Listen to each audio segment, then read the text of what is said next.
Welcome to The Explainer.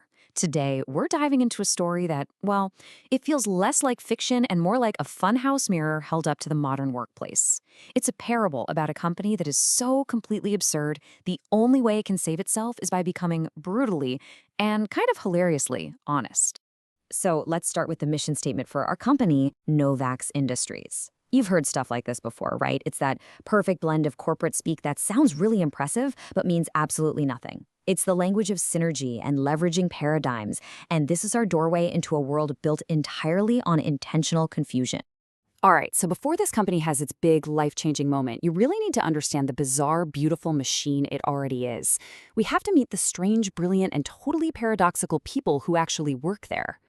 See, Novax doesn't have your typical employees. Nope. They have what they call collision personnel. These are living, breathing thought experiments. Each employee is a mashup of famous thinkers, artists, and scientists. And their job isn't to be efficient. It's to create a kind of productive intellectual chaos. Let's meet a couple of them.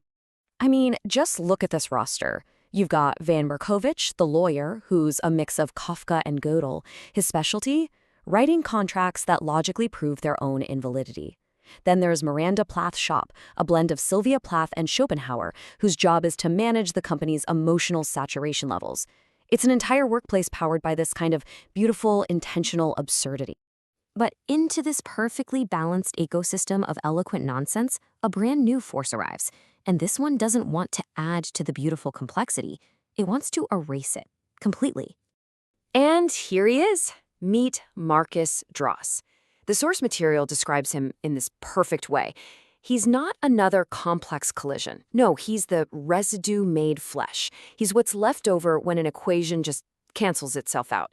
He's the empty, logical conclusion to all the company's meaninglessness. He is, quite literally, administrative nihilism in a suit. So what's his first act as the new VP of Operational Clarity? This memo. That's it. That's the whole thing. Just one word. A simple, absolute no that just slices through all the company's elaborate noise. It's a profound act of anti-work. And just in case anyone was confused by the first memo, this was his follow-up. This is the key to understanding him. He isn't about destruction, not really. And he's certainly not about creation. His entire philosophy is just pure negation. He's not here to build something better. He's here to stop the building altogether. So you have this amazing contrast, right? On one side, you've got the collision personnel building these beautiful, intricate labyrinths of thought. And on the other side, you've got Marcus, who literally just wants to set the paperwork on fire. He fights their complexity, not with more complexity, but with an aggressive, weaponized simplicity. A blandness so profound, it becomes its own form of attack. Okay. And this is where the story really hits its turning point. Because when you're faced with someone like Marcus and his philosophy of absolute refusal, well, the employees of Novax are pushed right to the brink. They're forced to confront the actual purpose of their own purposelessness. This is the moment of crisis. Marcus stands up in a board meeting and makes his ultimate recommendation that NOVAX Industries should just stop. Stop the meetings, stop the reports, stop existing entirely. And he frames total annihilation as the ultimate act of corporate efficiency. Chilling, right? But here's where things get really wild. The employees do something completely unexpected. They don't try to defend their absurd jobs. They don't argue that their work has some secret, profound meaning. No. Instead, they embrace Marcus's nihilism and they co-opt it. They decide to pivot from being unintentionally pointless to being intentionally and honestly pointless. And so they draft this. This is their new mission statement. And it is the absolute pinnacle of corporate honesty. They've turned Marcus's critique into their core product.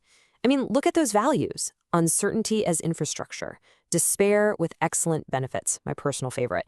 They stop pretending, and instead, they build an entire business model on the simple admission that they have no idea what they're doing.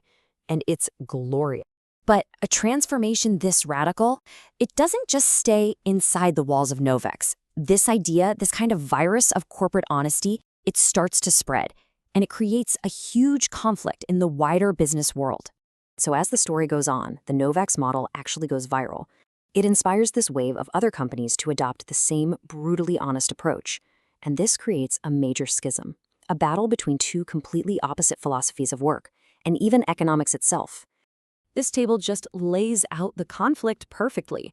On one side, you have what the story calls the necessary fiction economy. You know this world. It's built on leaders pretending they're always certain, on endless growth, on, and I love this phrase, fortune-telling with spreadsheets.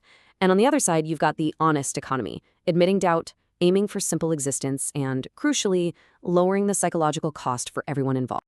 And this is Marcus's final, devastating argument against the old way. The problem isn't just that we lie a little at work. It's that we've built entire systems, workplaces, economies, maybe even a whole civilization that are so brittle, they literally can't handle the truth of someone admitting they're just human. And that really just leaves us with this final question to think about. The story of NOVAX is wild, it's absurd, it's a parable, but it holds up a pretty sharp mirror to our own lives, doesn't it?